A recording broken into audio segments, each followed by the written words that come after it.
নতুন কর কাঠামোয় তুলনামূলক কম আয়ের মানুষের উপর করের বোঝা বাড়ছে, এমনটাই জানিয়েছে centre for policy dialogue CPD. বলছে, প্রস্তাবিত বাজেটে ব্যক্তি খাতের আয়কর কাঠামোতে বড় বৈষম্য দেখা গেছে। এদিকে অর্থমন্ত্রী বলেছেন, অর্থনৈতিক সংকট সমাধানে সরকারের ২ বছর সময় লাগবে। হিউস্টনে রকিং টেস্টি, সীমানা ছাড়াও নিজেকে হারাও। ২০২৬-২৭ অর্থবছরের প্রস্তাবিত বাজেট চূড়ান্ত অনুমোদন পাবে ৩০ জুন। তবে চূড়ান্ত অনুমোদনের আগে বাজেটের নানা চ্যালেঞ্জ, বিশেষ করে রাজস্ব বোর্ড অর্থাৎ এনবিআর খাতে দ্বিগুণ পরিমাণ আয়ের লক্ষ্যমাত্রা এবং ঘাটতি অর্থায়ন নিয়ে চিন্তিত বিশ্লেষকেরা। তবে ফ্যামিলি কার্ড কিংবা ক্রিয়েটিভ ইকোনমি বাজেটে অনেক স্বপ্ন দেখাচ্ছে। বিশ্লেষকরা বলছেন, রাজনৈতিক প্রভাবমুক্ত থেকে যথাযথ বাস্তবায়নের ওপর নির্ভর করছে ফ্যামিলি কার্ড কিংবা ক্রিয়েটিভ ইকোনমির সফলতা। প্রস্তাবিত বাজেটের খুঁটিনাটি বিশ্লেষণ করতে রোববার বাজেট সংলাপের আয়োজন করে বেসরকারি গবেষণা সংস্থা centre for policy dialogue CPD.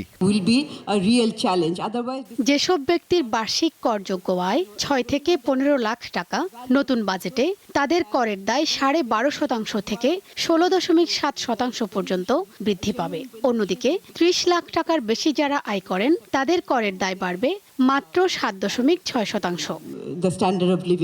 বিশ্লেষকরা বলছেন, বিভিন্ন প্রকল্পের অর্থায়ন সহ সার্বিক অগ্রগতির বিষয়ে সংসদে নিয়মিত রিপোর্ট দিতে হবে। ফ্যামিলি কার্ড যথাযথভাবে দেয়া গেলে দেশের দারিদ্র্যের হার প্রায় ৭% কমার কথাও বলছেন কেউ কেউ।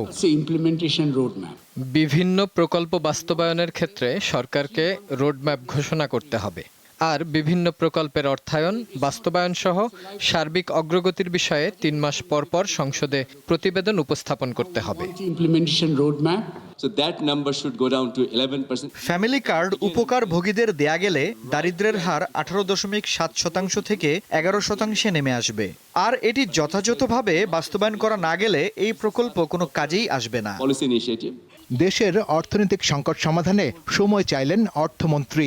আমরা মনে করি 2 বছরের মধ্যে আমরা যেটা বলছি যে ভঙ্গুর অর্থনীতি থেকে স্থিতিশীলতার থেকে প্রসপ্যারিটি, সমৃদ্ধি, আমি আশা করছি 3rd ইয়ারে গিয়ে economy will turn around and economy on the 4th, 5th year will take off for prosperity.